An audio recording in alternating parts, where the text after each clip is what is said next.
I call to order this online-only meeting of the Soldiers Memorial Commission for the City of St. Louis. Today is Thursday, May 20th, 2021, and it's 3:02 p.m.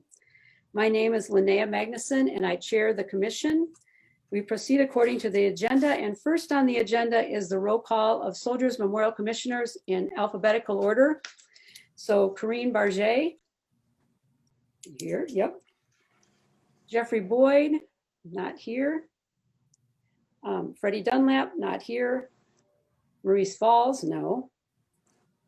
Jason Fletcher, he's usually here, but he's not here. Okay. No. Tom Gilmore, no. Judith Hansis is here. Of course, I'm here. Yep. Bruce Yampolsky. I am too, yeah. And then myself, Linnea Magnuson. And let me put up the agenda here.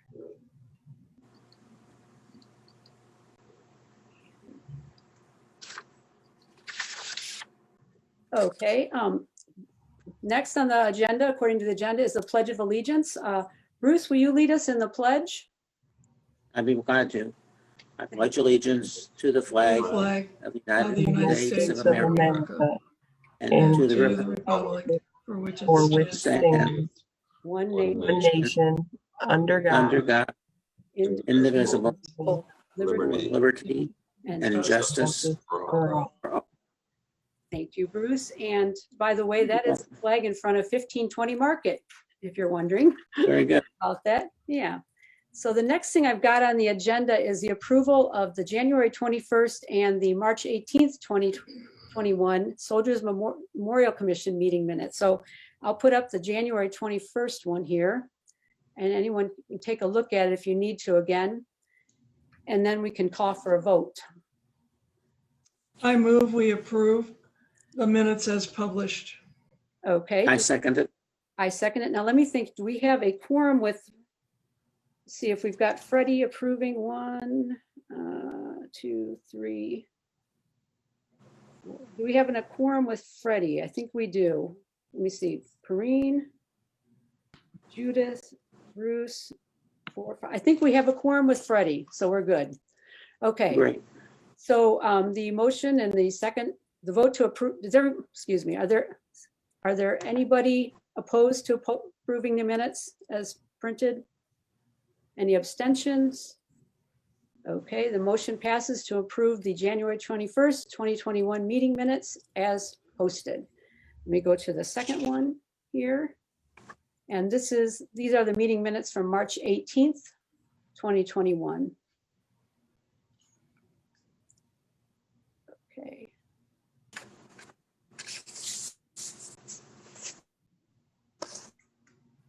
Do I have a motion to approve those minutes? So moved. Do I have a I second? call it Okay.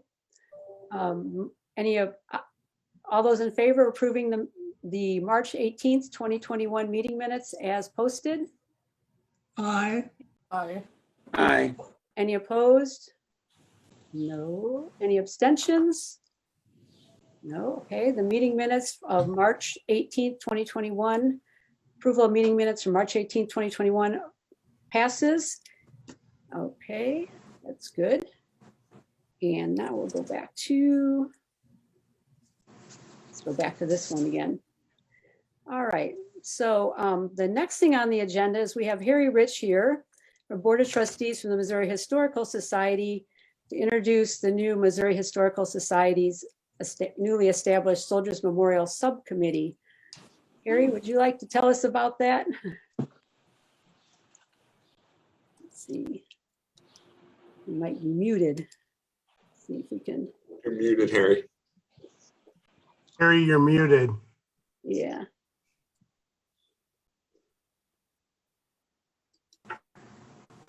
Whoop. Let's see if we can get him to unmute there. Got it. Can you hear me now? Yes, yes. Oh, sorry. That's I'm okay. doing this from my iPad, and this is the first time I've used it. I couldn't find all the buttons. Oh, I understand. So, okay, again, pleasure to be here. Appreciate being included.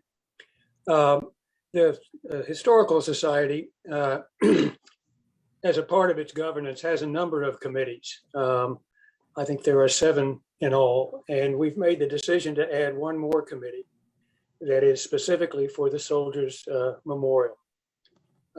It's similar in structure to the other committees that we have, with one exception, in that we have more what we refer to as at-large members from the community that are not on the board of the society. And the reason for including a larger number of at-large members is I think it helps us with community outreach. They can help us be ambassadors to the community about the memorial, and they can also help us with fundraising. And so that the committee was established with our first meeting on March 31st. For the initial meeting, we had 100% attendance, which I thought was a great start. And we used that meeting to kind of introduce the memorial to those who are not familiar with it. Mark did a really good job of providing a history of the memorial. We reviewed the 2 agreements that the society has with the city. The one that the initial agreement, which was the agreement covering the collections, and then the larger agreement that covered the rehab of the memorial and the operating agreement. This is one of the reasons for setting up a committee for the memorial. Is this is really a unique and interesting combined public-private agreement and undertaking, sort of a 3-way agreement between the society, the city, and the very generous donors who made all of this possible. And we thought it was important enough to establish a committee to have a little better communications directly to our board about the memorial, about the programs, and just general information. So that's the reason, that's the committee. Our next meeting will be in June 24th. We'll have either 3 or 4 meetings a year of the committee, unless there are reasons to add to that. So let me stop there and be glad to answer any questions you might have. Okay. So the next meeting is June 24th, okay? Yes. And is it a meeting where you would invite guests, or is it a closed meeting? Well, I think no, I don't think our meetings are not closed, and actually would be glad to have members from the commission attend. I would hope that by June, maybe we won't be Zooming. And that'd be great. I would make sure that we had that meeting at the memorial. But no, we would welcome you. We'd be happy to have you sit in. Sure, would love to sometime. Now, do I understand that the purpose of this is a better communication with the memorial and with the commission charged by the city, and for fundraising? Were those 2 things I heard were main purposes? Yeah, and also provide, I think, a little stronger communications back up to our board with respect to the activities of the memorial. It clearly is an important part, and our sense was it just makes sense to cover it with a committee and strengthen that. How many people are on the committee? There are 9 members who are members of the board of the society, and 4 at-large members. I apologize if you said that and I missed it. No, I did not. That's a good question. It's a large committee, as I say, a much larger contingent of at-large and community members than we would normally have. Okay. But given the sort of the unique nature of the memorial, we thought it was important to do that. And again, the purpose mainly is to convey, be a liaison between the board in general and what's going on at Soldiers Memorial specifically. And do you advise then, or advisory capacity to the board, or just information? Well, Lene, the way I'm sorry. no, that's okay. Not just this committee, but other committees is where the work gets done I see. Where if there are issues, that's where they get raised and discussed and then ultimately brought to the board, for final discussion, and if approval is required, done at that point. So it provides a little bit more staff work with respect to the memorial. And as I say, is the same thing we do with our other committees. Got it. Thank you. So does Mark sit on the board on that committee? Mark attends the meetings. I don't think Mark is a member per se, but is clearly, I mean, I'll be honest with you, Mark does the work of the committee in terms of preparation and agenda and making sure that we're doing things in the proper way. So a very active member, even if not a member per se. Okay. Well, I'd be happy to include you on all our emails if that would be helpful. So you can keep up to speed with what's going on here at the commission. And you're welcome, of course, to attend any of our meetings as well. No, I would like to be on your email list. Sure. And quite honestly, I'll make the meetings when I can. Yeah. Great. Yeah. So yeah, we meet 6 times a year. So a little bit more, not very often, but yeah. Well, the memorial is special to me. I had the privilege of being the chairman of the society board when we did all of the agreements that led to the rehab and to the final operation of it. I'm a veteran myself, and so this is an important thing for me. I remember when this all started that you guys talked about having a subcommittee. So I'm really glad that you guys were able to do that, because it's something I'd kind of forgotten about, and now it's great. You guys have done that. Linnea, good point. We probably should have done this earlier. I think we got a little bit sidetracked with the virus. Sort of put a halt in several things. So, but I'm glad we've got it set up. I look forward to it. Good. Yeah. Are there any more questions? No. Thank you so much for coming and sharing this with us. And again, if there's anything as a board we can do, or as a commission we can do, or individuals can come to your meetings and we'd be happy to participate too. Anything we can do to help. Yeah. Thank you. All right. Thank you. Okay, I guess we'll move on to the next thing on the agenda, which is Mark Sundlov reporting on upcoming events and past events to some extent at Soldiers Memorial, and general the collection, exhibits, programs, and operations. What's going on at Soldiers? All right. Well, thank you, Linnea.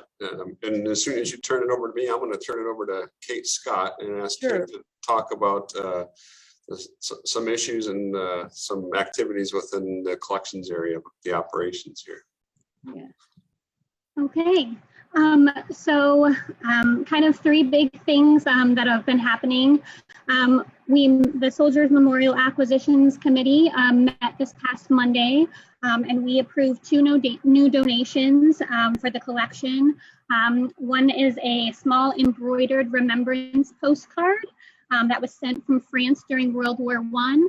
And then the other is a copy of the book Liberty's Victorious Conflict, which is a photographic history of the World War. And so we're hoping that this will be a nice kind of reference material going forward. Lots of wonderful photographs that could be utilized in exhibits and programs in the future. So we're excited about those 2 objects. The photo book was published in 1918, so it's a primary source primary source document from the time. So yeah.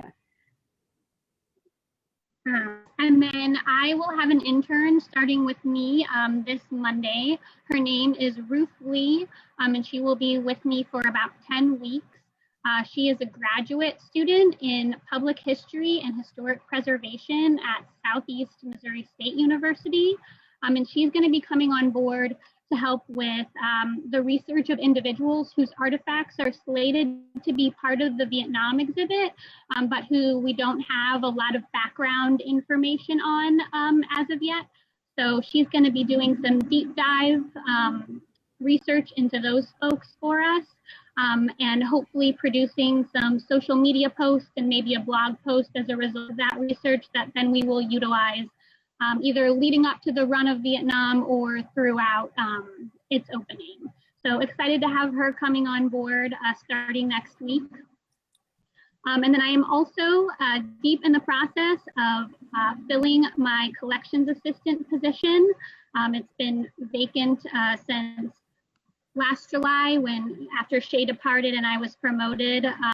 So excited to be filling that position. This week has been the second and final round of interviews. We had one on Tuesday, one yesterday, and we have the final one later this afternoon. So we have 3 really qualified candidates still in the running for that. Hopefully we will be making a decision very soon and have somebody else on board in the collections department so we can continue doing the work. So excited about that. Yeah. All right, thank you, Kate. I'll talk a little bit about exhibitions. Our next opening exhibition will open on Saturday, July 24th. The title of that is Righting a Wrong, Japanese Americans in World War II. And it shares a couple of stories. Most prominently, it shares the history of the incarceration of Japanese Americans, most of whom were US citizens during World War II. It also shares a little bit about the 442nd Regimental Combat Team, which was an all Japanese American unit during World War II, and actually one of the highest decorated units in the war. It's a traveling exhibit from the Smithsonian Institution, so it's national in scope. But we, through Mike Venso and an intern that we had this spring, Katie Shank, they did a lot of research and discovered 4 local stories that we're adding to the exhibition. One is Gio Obata, who was an architect and whose family was incarcerated during that time, and he ended up attending WashU, where he learned his architectural skills. Janice Kozumu, who was also from California, born in California, ultimately was incarcerated in a couple of different locations, but ended up in Tule Lake with her husband, who was what they called a no-no. He both refused a loyalty pledge to the U.S. and also refused to serve in the U.S. military. Most of that was a result of what he saw was, was unjust treatment from the U.S. government, and he just wasn't ready to make those loyalty comments. They ended up, this is a really interesting twist in this history, is after their incarceration period, they actually moved back to Japan. He was from Hiroshima, and so they went back to that area. And when they got back there, they basically discovered that they felt like they were people without a country. They did not feel welcome in the US. And when they got back to Japan, the Japanese viewed them as Americans, and so were not very welcoming to them there either. So they eventually moved back to the United States and settled in St. Louis.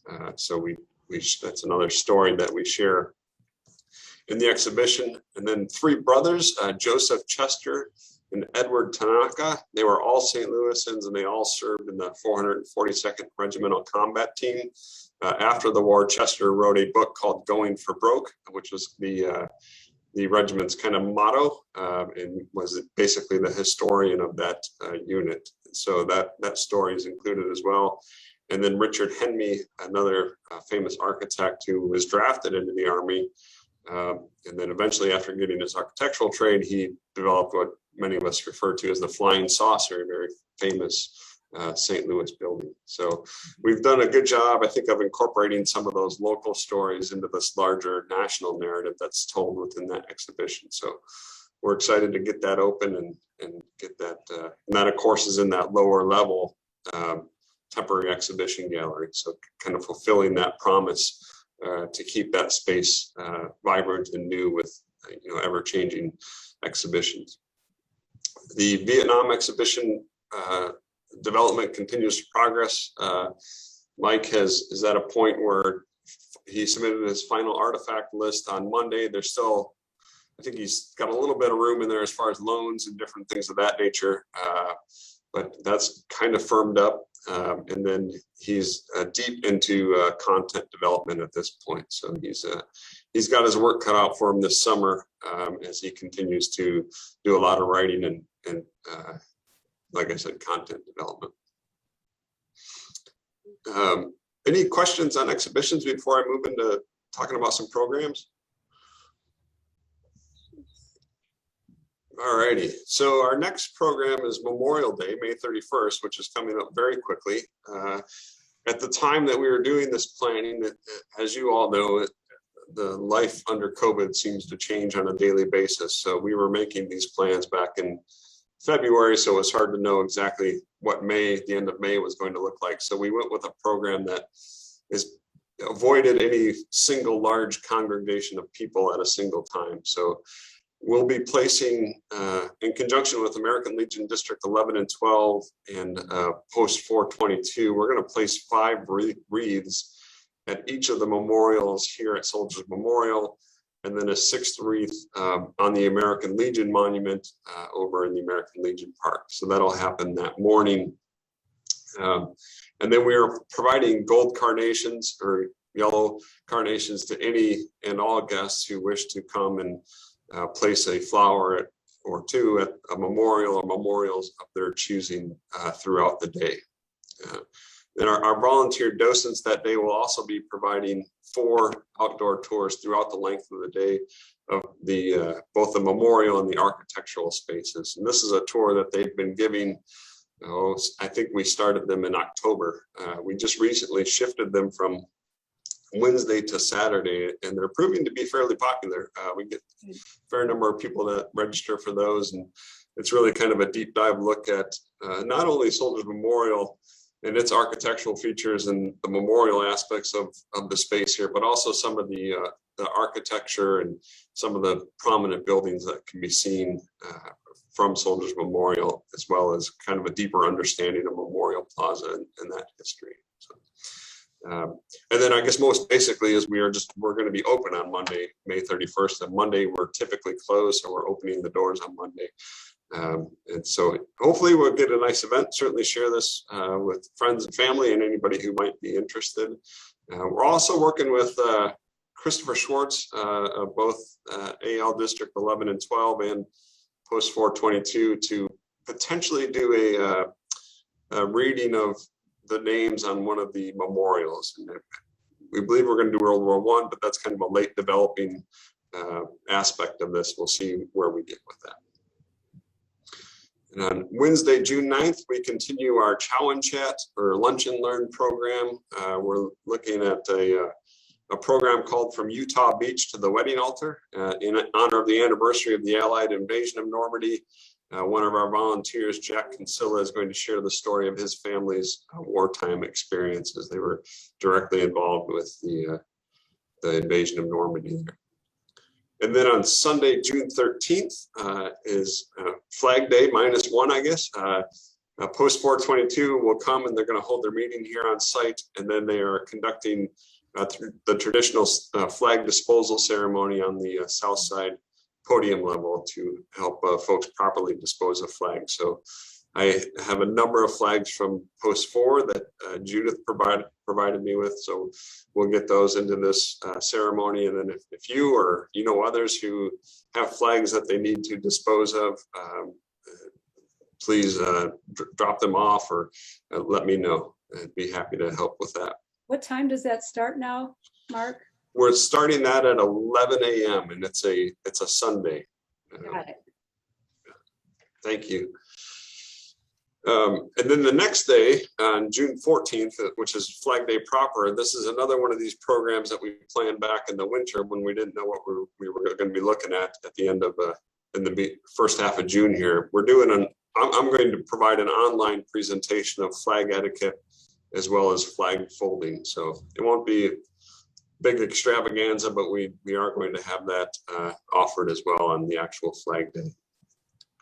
And then on Thursday, June 17th, the last program in June here, where we have this is at 6:30 p.m., part of our St. Louis History Live program. We're going to have a PTSD panel discussion with 3 professionals who have experience working with post-traumatic stress disorder, and we'll discuss its impact on military families and the members themselves. Okay. So kind of a full slate of programs here through the end of June. Yeah, sounds good. Moving into operations, just a couple things to note. Of course, with the kind of dramatic announcement from the CDC and the city and county last week, we've changed policy a little bit. We now require, we have a sign that states that face masks are required of all unvaccinated visitors to Soldiers Memorial. We are not requiring proof of vaccination and relying on people's honesty and integrity to wear a mask if they are not vaccinated. However, staff continued to wear masks on site and still proceed through all of the COVID-19 safety measures that include temperature taking and answering a series of COVID-related questions from the security staff upon entering the building. We have a MHS COVID task force that meets regularly, and they met this week and identified a number of questions and concerns that are being addressed to the both at the leadership level at MHS, but then also addressed to the city health director, looking for some more clearer guidance and assistance in those decisions. And then our indoor, this is big news, our indoor gallery tours will resume on July 1st. So that's exciting. We can get groups back in, limited size, but we can still get them back into the exhibition galleries for on-site tours. And then, like I mentioned earlier, our outdoor tours have moved to Saturday, every Saturday at 1 p.m. and they're proving very successful. So I'm happy to field any questions. That's most of my formal remarks. Any questions from anybody? And all of that stuff, all of those events and all that programming can be found at mohistory.org/events. Everything is nicely color coded. Anything you see on that calendar listing in gold or yellow is events that are associated with Soldiers Memorial. Yeah. And of course, there's other amazing programming that's happening at MHM and the Library and Research Center. So check that out too. I know you all enjoy history in many different ways, not just military history.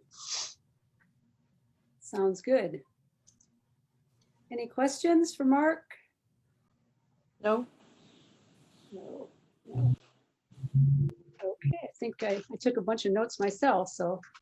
Okay, Right. anything else, Mark, that you'd like to tell us about, or you told us about a lot, so I don't know. Yeah, I hope that's not too much. I try to give you stuff that's pertinent and relevant to now, but yeah, that's good. Yeah, I think everybody's just the combination of springtime and some the more widespread distribution of the vaccine, and everybody's getting pretty excited and antsy to get some to see each other in real person, I think, and take a little break from the Zoom, but we'll get there eventually.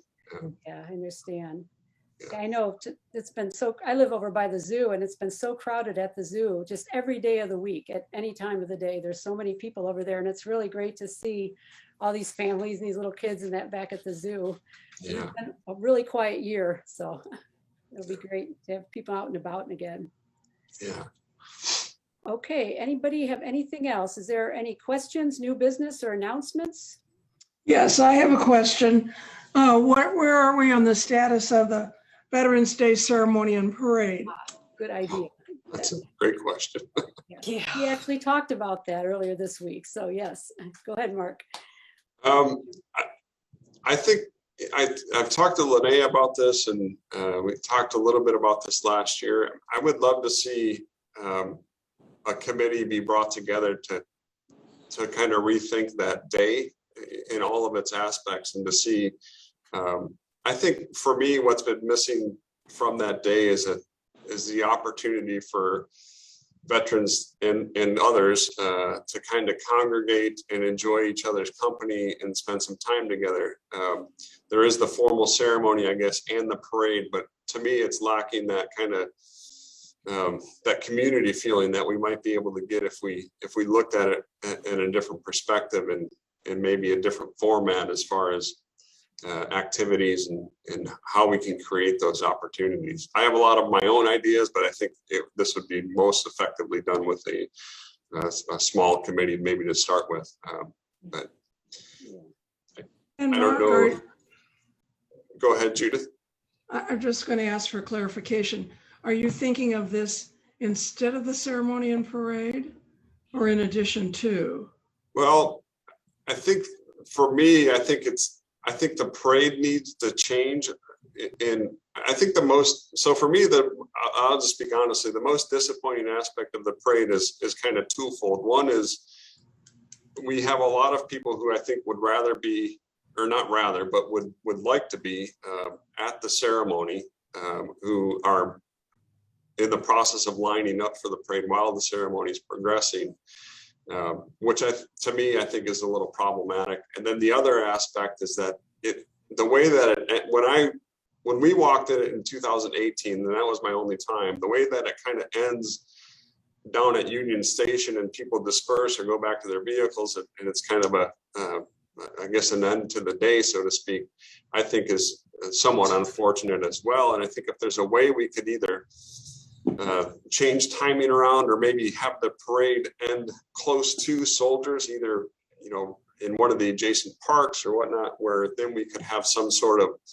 community gathering. And I know November 3rd or November 11th can be an iffy time of the year as far as weather, but even potentially use the indoor spaces at Soldiers if need be to have, food and, some community gathering and just that kind of opportunity to be together. And I think maybe this year, if all continues to proceed well, it could be more meaningful than ever to have that opportunity to be with one another again. But I think, the parade is great, and I don't want to say that it's not. But we definitely have experienced diminished participation, especially from the spectators' viewpoint. The number of people who come to watch that. And as I was doing a presentation on Veterans Day this last fall, in lieu of the parade, and you read these accounts in the Post-Dispatch of people 5 deep on the sidewalks, and I don't know where the era of parades is, and if there's another way to celebrate, recognize, and appreciate our veterans outside of a parade format. And we don't need to, I'm not saying throw out the whole parade or anything like that.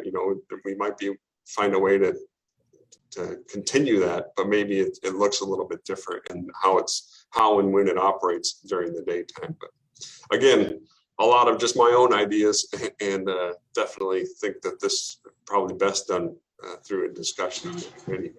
That being said, I think we should probably begin to move on this rather quickly, because it's only 6 months away now.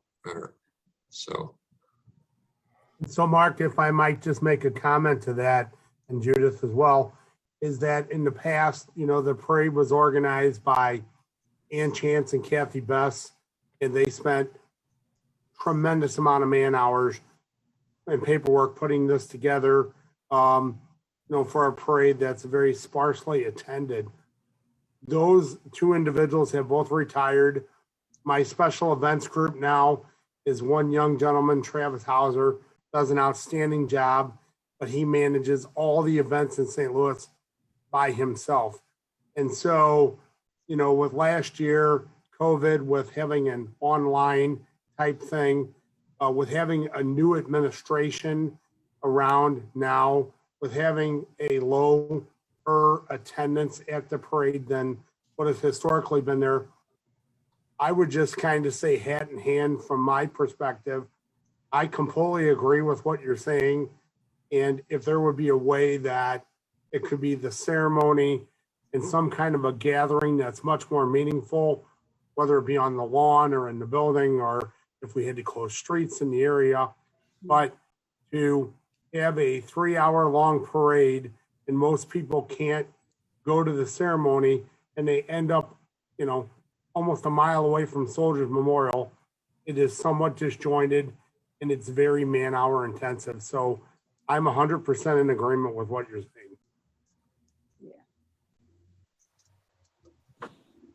I think, Mark, we should talk tomorrow or early next week and try and get a committee together to just organize what's going to happen for the observance. And you and I have talked a lot, and Rich and I have talked too. And I've had some really difficulties with the parade for several years, and we've tried different things. And this might be a good time to talk about the parade at all, if there's a place for it in this event at the observance in November or not. And I'm glad that you brought this up, Judith, so we could talk about it here or introduce it anyway.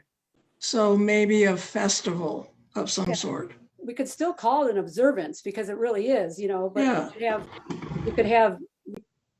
we could do lots of things. I think we could, something like, we used to have things like static equipment displays and that sort of thing, which everyone loves that stuff. And this year, we haven't been able to do that for a while, but there's so many different aspects of it that we could tap into, I think, that might bring veterans and actually civilian or regular people, kids, adults together to meet each other and to talk, and maybe informally in some ways. And we need to start the work on it yesterday. Yeah. And I remember the last time Corrine was the chairman of the parade ceremony committee, she did a bunch of organizing of more festival-y kind of stuff, activities around the memorial to draw in people for the ceremony and parade in that area. Yeah. And then another thing we need to remember is that what St. Patrick's Center is going to do with their run and the festival-y kind of things they do. Yeah. I think it could all work together pretty well. I think so.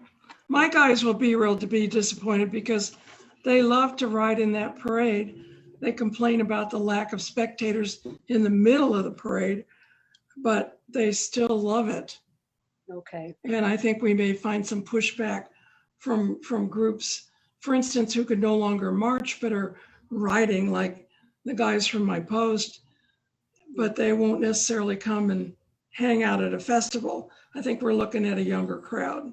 Maybe we can figure out some way to work them into the ceremony to honor some of these traditional older St. Louis veterans organizations. Somehow we could work them in to some aspect of it. Maybe not in a parade, but in a different way to recognize them. Yeah, let's get the planning work going right away. Yeah. Okay, Mark, we can do this. Yeah, I think, so as I think about members, do we have recommendations? Rich, can Travis be involved with that in some way? Maybe as an advisor or? Absolutely, Mark. Just send me a note and I will direct him to participate with you guys as much as you need him. Okay. Great. Thank you. Yeah. Okay. So Mark and I, how about we get together, we can talk, and then we'll make sure that all you folks know about what we're planning and when the meeting's going to be. And if anybody from the commission is interested in participating, that would be great on this Veterans Day observance committee that we're going to start meeting again. Linnea, I'm interested. Perfect. That's what I was hoping you'd say. And I think I am too. I was hoping you'd say that too, and I didn't want to come right out and ask you in the middle of this meeting with everyone here, but that'd be wonderful. How about someone from the new the new group at the Missouri Historical Society? Yeah, we should do, Yeah. Judith, that's a good idea. And I think, Judith brought up a good point. Those cars and motorcycles are kind of cool. So there's something we can use that in the day. I don't know. I love them too. So see, I don't know, like Corvette races. I know. Well, that would be, I know that I've thought that too. And it's really our Corvette guys that the MAC uses in the parade that I arrange for, those guys are just avid about wanting to be in the parade, and almost every single one of them is a veteran. And they ask me, are we doing it this year? I don't have to call them. Wow, that's good to hear too. So they're very interested. So maybe we need some sort of small circle of parade around a few blocks around Soldiers Memorial to get all the really interested people involved. But that's something that could come up in the committee. Yes. Yeah. I don't think, speaking probably for myself for sure, and maybe there's no sense that we want to diminish anybody's participation. The whole thought, I think, is to make it better and more meaningful and to get more people involved. And so definitely anything to keep those sorts of people involved and happy, I guess, is really important. Well, let's, if we can just get on it right away, because if we're going to end up wanting a speaker, we're starting our work at the MAC and inviting, we're almost ready to invite a speaker. Sure. So, we need to know whether we would include the invitation for some VIP that we get to be the speaker at the parade as we have done in the past. Absolutely. Any other questions or new business or announcements to make? Anybody? No, seeing no questions, new business or announcements. I'd like to call for an adjournment of the Soldiers Memorial Commission meeting for May 20th, 2021. I have a second? Second. Second. All those in favor? Aye. Okay. Aye. Any opposed? Abstentions? Okay, I adjourn the May 20th, 2021 Soldiers Memorial Commission meeting at 3:44 p.m. Thank you very much, everyone, for coming. Thank you. Good to Thank see you. everybody. Good to see everyone. It was good. Bye-bye. Nice to meet everyone.